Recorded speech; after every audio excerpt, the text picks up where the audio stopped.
سید الانبیاء والمرسلین وعلی آلہ واصحابہ واہل بیتہ وذریاتہ اجمعین والعاقبۃ للمتقین قال اللہ تبارک وتعالی فی کلامہ المجید والفرقان الحمید بسم اللہ الرحمن الرحیم ان الذین آمنوا وعملوا الصالحات سیجعل لهم الرحمن ودا صدق اللہ العظیم وصدق رسولہ النبی الکریم مولاي صل وسلم دائما ابدا على حبیبک خیر الخلق کلہم۔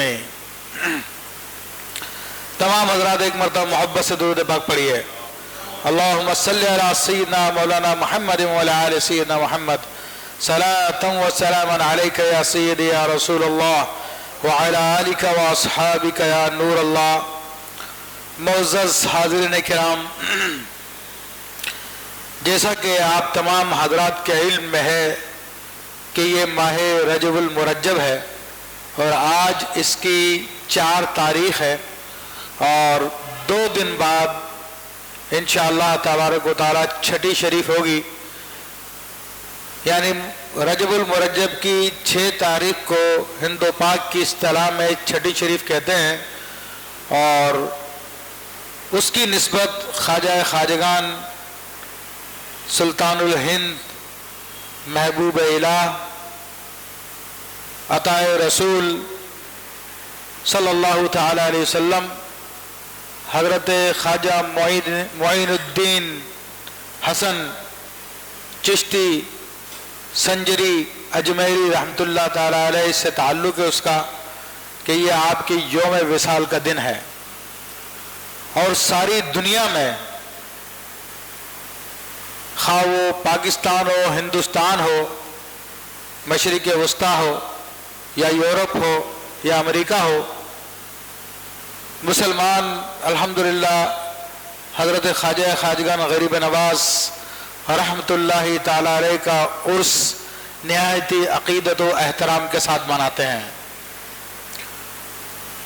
میں نے خطبے میں اسی دن کے اعتبار سے ایک آیت طیبہ تلاوت کی، سورہ مریم کی آیت ہے جس میں اللہ تبارک و تعالی نے ارشاد فرمایا کہ ان الذین آمنوا، کہ بے شک جو لوگ ایمان لائے، نیک اعمال کیے، تو ان قریب اللہ رحمان ان کے لیے محبت پیدا فرما دے گا۔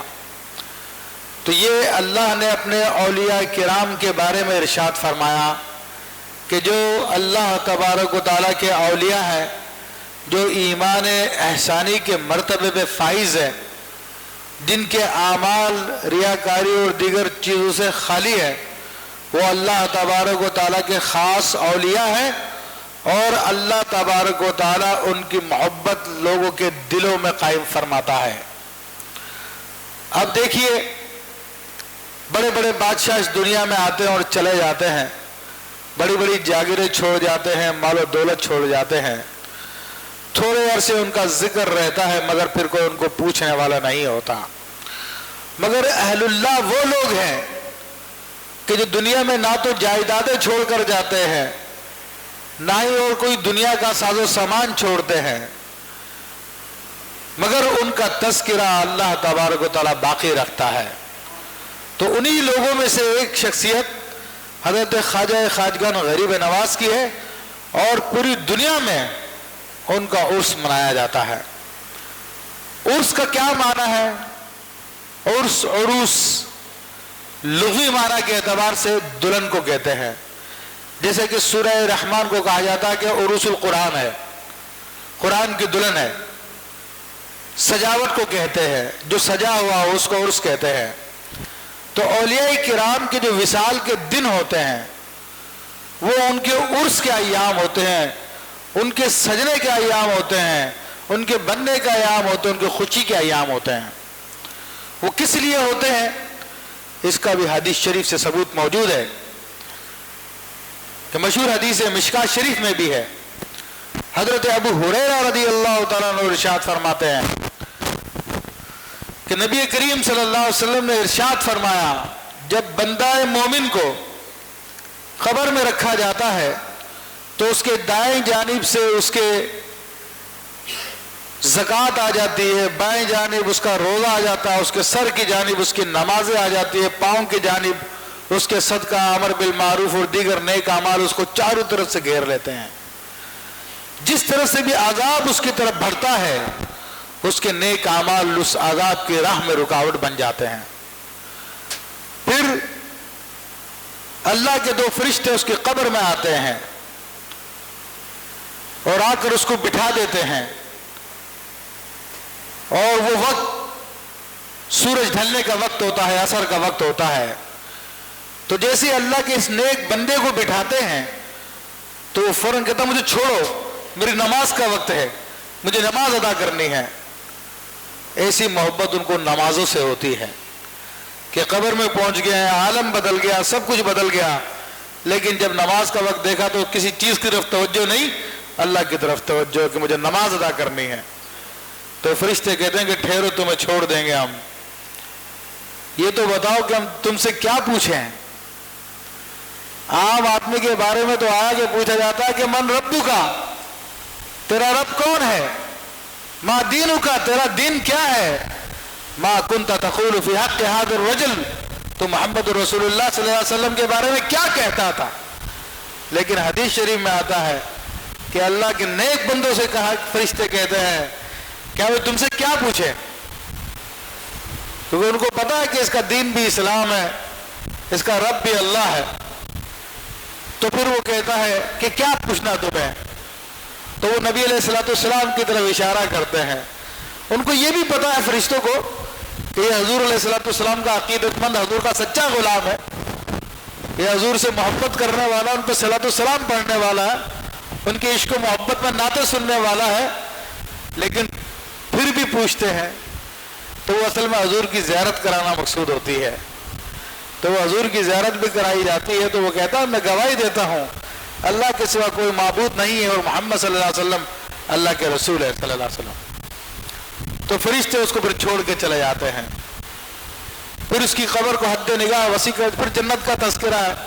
تو حکیم ابن حزام رضی اللہ تعالیٰ کی روایت میں آتے ہیں، جب وہ سوال کے جواب دے دیتا ہے تو فرشتے کہتے ہیں نم، سو جا،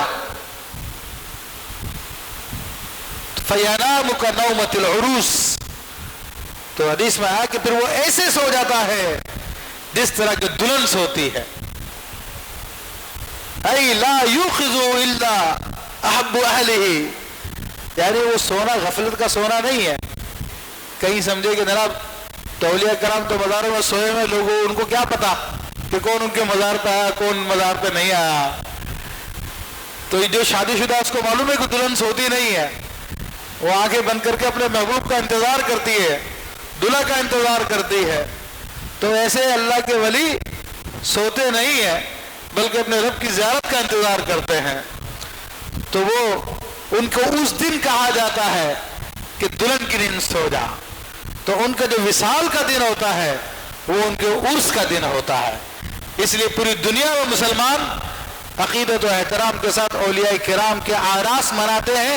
اسی طرح خواجہ خواجگان غریب نواز رحمۃ اللہ تعالیٰ علیہ کا عرس منایا جاتا ہے۔ خواجہ غریب نواز رحمۃ اللہ تعالیٰ علیہ کا تذکرہ مقصود ہے۔ تو میرے بھائیوں، وہ اتنی عظیم شخصیت ہے، سمجھ میں نہیں آتا کہ اتنے مختصر وقت میں ان کا تذکرہ کہاں سے شروع کیا جائے اور کہاں پہ ختم کیا جائے۔ بہرحال حصول برکت کے لیے چند باتیں میں ذکر کر دیتا ہوں کہ آپ رحمت اللہ تعالی علیہ مادر ذات اولیاء کرام میں سے ہیں، ان اولیاء کرام میں سے جو ماں کے پیٹ سے ہی ولی پیدا ہوتے ہیں۔ سیدنا علی کرم اللہ وجہ الکریم کی اولاد میں سے ہیں، سادات کرام میں سے ہیں، اور آپ رحمت اللہ تعالی علیہ یہ جو سمرقند بخارا کا علاقہ ہے، تو یہاں پر سجستان ایک علاقہ تھا، سنجر بھی جسے کہا جاتا ہے، یہاں پر آپ کی ولادت ہوئی، اور بچپن ہی سے آپ پر سعادت مندی کے آثار نمایاں تھے۔ عام بچوں کی طرح آپ کا بچپن نہیں تھا، یہاں تک سیرت نگاروں نے لکھا معین الارواح میں اس کو حوالے سے لکھا کہ غریب نواز رحمۃ اللہ علیہ بچپن ہی سے غریب نواز تھے. کوئی ان کی والدہ سے عورت ملنے کے لیے آتی اور اس کا بچہ رونے لگتا تھا تو آپ 3-4 سال کی عمر کے تھے، اس وقت اپنی والدہ کو اشارے سے کہتے تھے کہ میرے حصے کا جو دودھ آپ نے رکھا ہوا اس بچے کو پلا دو. جب آپ کی والدہ بچے کو دودھ پلاتی تو آپ ہنستے تھے، خوش ہوتے تھے، اور ساری زندگی آپ کا یہ معاملہ رہا. عید کی نماز پڑھنے کے لیے جا رہے ہیں، ایک نابینا لڑکے کو دیکھا کہ پھٹے پرانے کپڑے پہنے ہوئے ہیں، بچے کو جا کے دیکھا، بچے سے پوچھا، اس کو گلے لگایا، گھر پہ آئے اپنا لباس اتار کے اس کو پہنایا اور ٹہلا دلا کے اس کو بھی نماز کے لیے لے گئے. یہ آپ کی شان کریمی بچپن ہی سے تھی. اور پھر خاص آپ نے ابتدائی میں 9 سال کی عمر میں قرآن حفظ کر لیا تھا.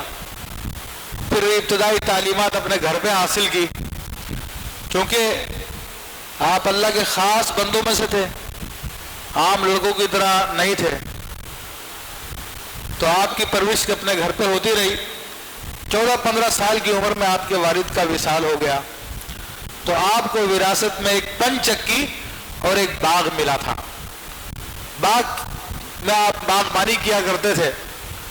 ایک مرتبہ اللہ کے ایک ولی ابراہیم قندوزی جو ایک مجذوب بزرگ تھے، وہ آپ کے باغ میں تشریف لے آئے. اصل میں ہوتا کیا ہے کہ انسان اپنی ڈگر پہ چلتا ہے مگر پہنچتا وہاں پہ جہاں پہ اس کو اللہ پہنچاتا ہے.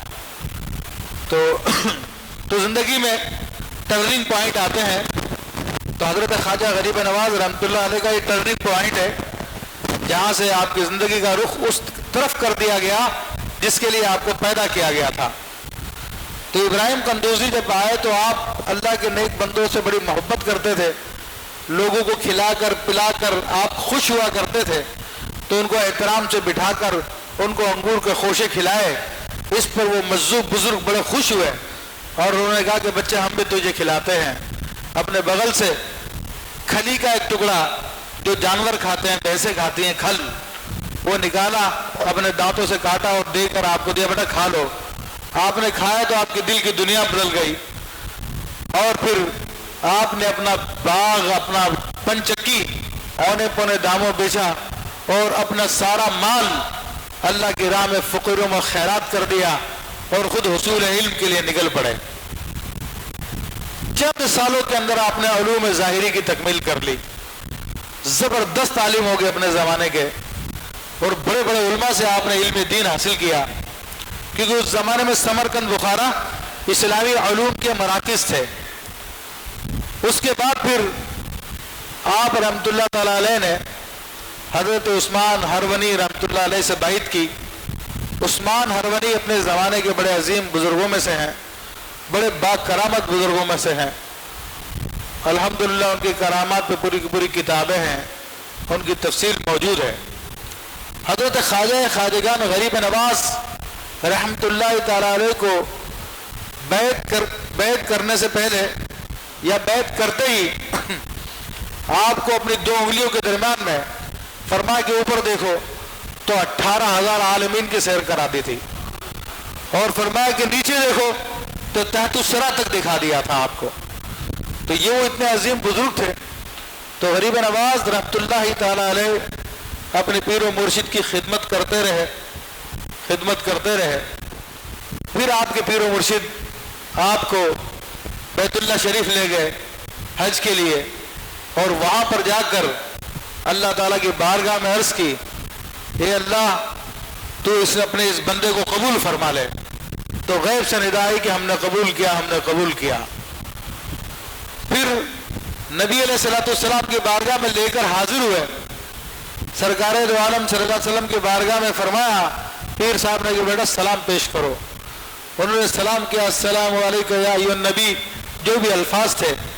تو سرکار دو عالم صلی اللہ تعالی علیہ وسلم کی بارگاہ سے آواز آئی، وعلیکم السلام یا سلطان الہند، اے ہند کے بادشاہ تجھے سلام دو. اور پھر آپ کی ذمہ داری ہندوستان لگائی گئی.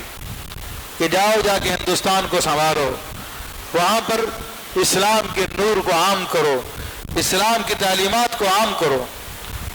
غریب نواز رحمۃ اللہ تعالیٰ علیہ 50-55 سال کی عمر تک اپنے شیخ کی خدمت میں رہے، پھر آپ کے شیخ نے آپ کو ہندوستان روانہ کیا۔ یہاں پر پھر آپ ہندوستان جب وارد ہوئے تو سب سے پہلے حضرت داتا گنج بخش رحمۃ اللہ علیہ کی بارگاہ میں حاضر ہوئے، کیونکہ ہندوستان کی ساری سلطنت، سارا چارج حضرت داتا گنج بخش رحمۃ اللہ علیہ کے پاس تھا۔ حضرت خواجہ غریب نواز رحمۃ اللہ علیہ کو آگے جن حالات سے مقابلہ کرنا تھا تو اس کے لیے بھی تیاری کرنی تھی، تو حضرت خواجہ داتا صاحب رحمۃ اللہ علیہ کی بارگاہ میں آپ نے چلہ کشی کی، اور خاص جو داتا صاحب کا ایک وظیفہ تھا جسے عہد سلیمانی کہتے ہیں، دعائے برہتی کہتے ہیں، یہ وہ دعا ہے جو حضرت آصف بن برخیہ کی دعا تھی۔ آصف بن برخیہ وہ ہیں جن کا قرآن میں ذکر آیا کہ ملکہ بلقیس کا تخت جس کو اٹھانے کے لیے 200 سے زیادہ آدمی کی ضرورت ہوتی تھی، جو 2 دن کی مسافت پہ تھا، تو اللہ تعالیٰ ان کے بارے میں فرمایا کہ ان کے پاس کتاب کا علم تھا، اور انہوں نے کہا کہ میں پلک جھپکنے سے پہلے وہ تخت آپ کی بارگاہ میں حاضر کر دوں گا، اور وہ حضرت آصف بن برخیہ تھے۔ تو ان کی دعا کے عامل حضرت داتا گنج بخش تھے۔ داتا گنج بخش رحمۃ اللہ سے اجازت لے کر اس دعا کا چلہ کیا کہ ہندوستان میں آگے جا کر جادوگروں سے مقابلہ کرنا تھا، بڑے بڑے معاملات کرنے تھے، تو آپ نے وہاں پہ چلہ کشی کی، آپ کو اجازت ملی، پھر آپ آگے ہندوستان تشریف لے گئے۔ بہرحال دہلی میں بھی آپ 3 سال رہے، اس کے بعد پھر آپ اجمیر شریف بھی تشریف لے گئے۔ اجمیر شریف میں وہاں پہ راجہ پرتھوی راج تھا جس کی پوری ہندوستان پہ حکومت تھی اور بڑا طاقتور قسم کا بادشاہ تھا۔ یہاں پر دیکھیے غریب نواز رحمۃ اللہ تعالیٰ علیہ ہندوستان فتح کرنے کے لیے آئے تھے، لیکن آپ کے ساتھ کیا تھا؟ چند فقراء تھے، نہ کوئی ہتھیار تھے، نہ کوئی ساز و سامان تھا، نہ کوئی گھوڑوں کا لشکر تھا، بس اپنے رب کی محبت تھی جو لے کر اپنے دل میں آئے تھے، اور اس محبت کے ذریعے وہاں کی زمین نہیں، وہاں کے دلوں کو فتح کرنے کے لیے تشریف لائے تھے۔ آپ نے اجمیر شریف میں جا کے پڑاؤ ڈالا، تو اجمیر شریف اس وقت خود پرتھوی راج کی ماں بھی بڑی جادوگر نہیں تھی، اور وہ جادوگروں سے اس کے بڑے رابطے تھے، بڑے نجومیوں سے ان کے رابطے تھے۔ نجومیوں نے بتا دیا تھا کہ تمہاری حکومت کا خاتمہ ایک مسلمان کرے گا، اور اس کا ایسا ایسا حلیہ ہے۔ تو ان لوگوں نے حضرت غریب نواز رحمۃ اللہ علیہ کے حلیے بنا کر ہندوستان کے مختلف علاقوں میں پھیلا دیے تھے کہ بھئی اس حلیے کا ہاتھ میں آیا تو اس کو پکڑ لینا، اس کو چھوڑنا نہیں، مگر جس کو اللہ پہنچائے، جس کی ڈیوٹی رسول اللہ صلی اللہ علیہ وسلم نے لگائی ہو، اس کو کون روکے گا۔ آپ وہاں پر پہنچے تو وہاں پر انا ساگر کے قریب آپ نے قیام فرمایا۔ انا ساگر دریا کا نام ہے، اور اس پر 2 دیووں کی ڈیوٹی تھی، ایک کا نام انا تھا اور ایک کا نام ساگر تھا۔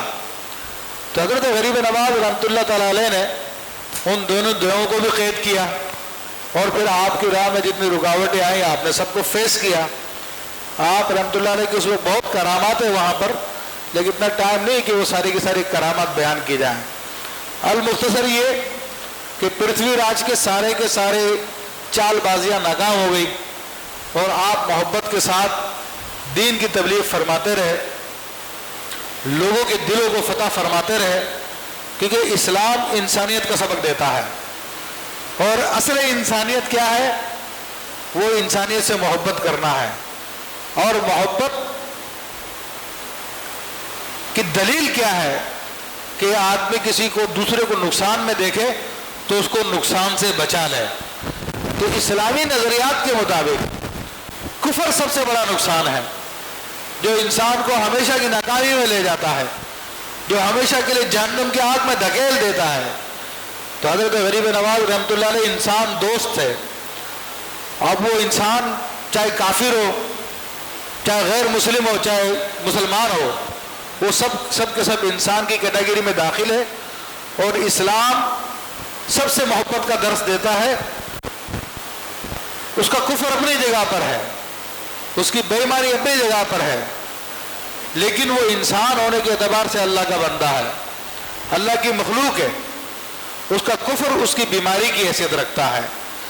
جس طرح کہ ہم میں سے کوئی بیمار ہو جائے تو ہم اس سے نفرت نہیں کرتے، مرض سے نفرت کی جاتی ہے، مریض سے نفرت نہیں کی جاتی۔ تو یہ کفار یہ سب کے سب مریض ہیں، یہ کفر کے مریض ہیں، تو ان کفار سے نفرت نہیں بلکہ ان کو کفر سے نفرت کی جاتی ہے۔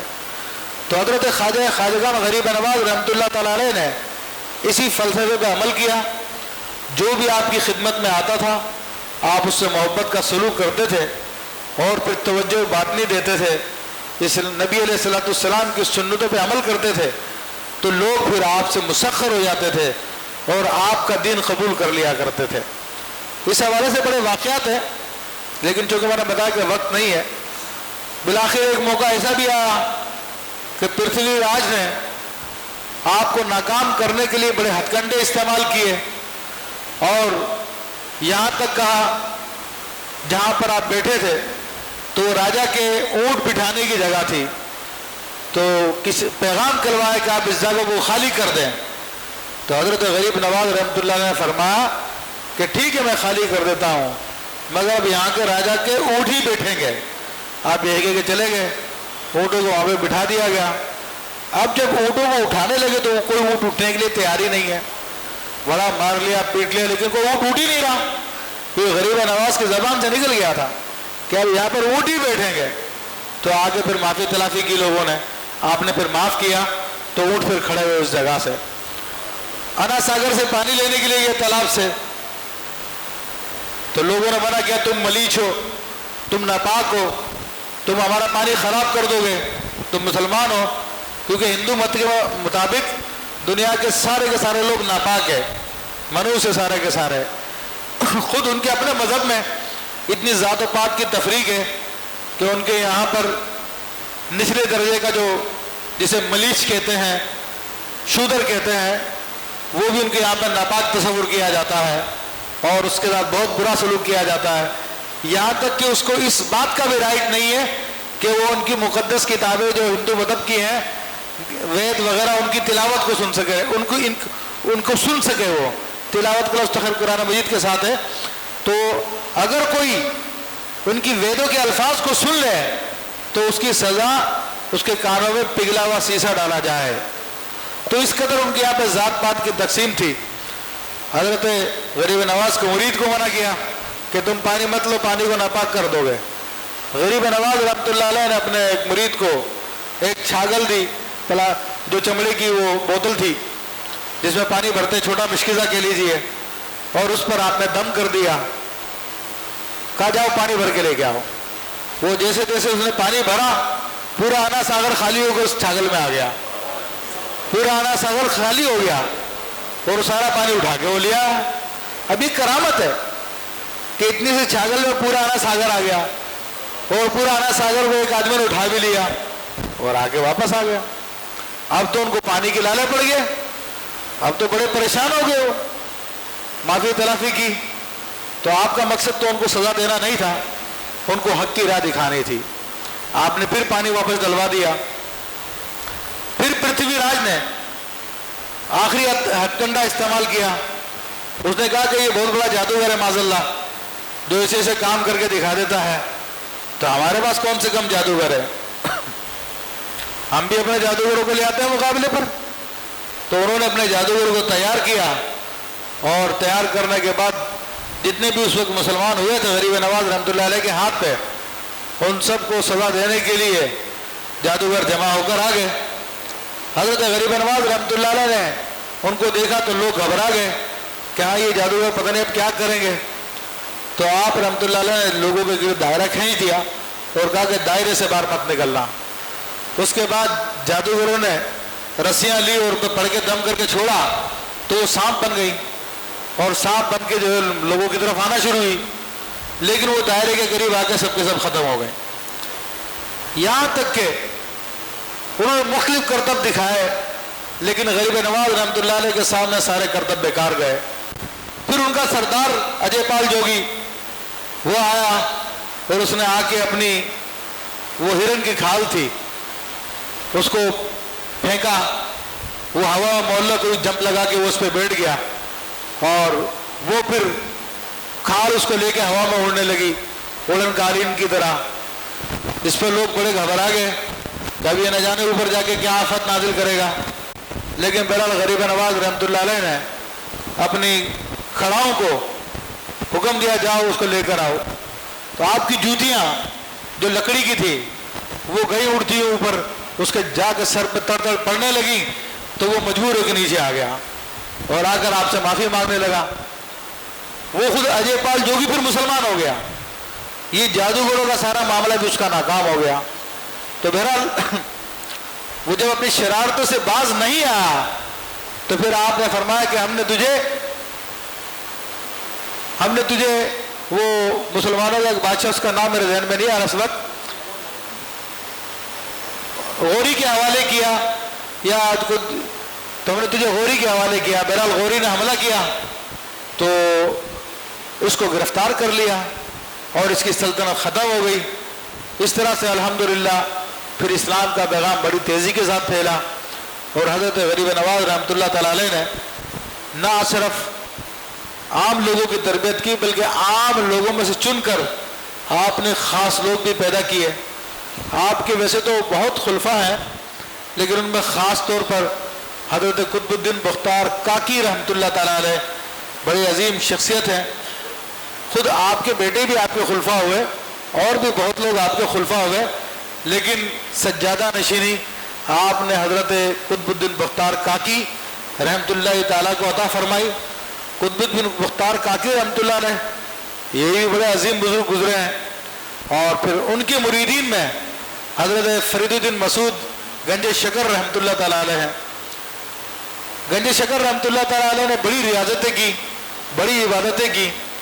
ایک مرتبہ غریب نواز رحمۃ اللہ علیہ ان سے ملنے کے لیے آئے تو انہوں نے اپنے مریدین کو جمع کیا تو کہا کہ حضور ان مریدین کو نوازیے. تو غریب نواز رحمۃ اللہ نے سب کے لیے فیض و برکات دیے سب کو. پھر پوچھا کہ اور کوئی باقی تو نہیں رہ گیا؟ کہا کہ حضور وہ ایک فرید الدین ہے وہ رہ گیا ہے. تو حضرت غریب نواز تشریف لے گئے، جا کے دیکھا تو وہ عبادت و ریاضت میں اس قدر لگے ہوئے تھے، بھوک میں رہ کے اتنے کمزور ہو گئے تھے کہ استقبال کے لیے بھی کھڑے نہ ہو سکے. تو آپ نے فرمایا کہ قطب الدین کب تک اس کو پگھلاتے رہو گے ریاضتوں میں، چلو اس کو نواز دو. کہا حضور آپ تھامے اس کو.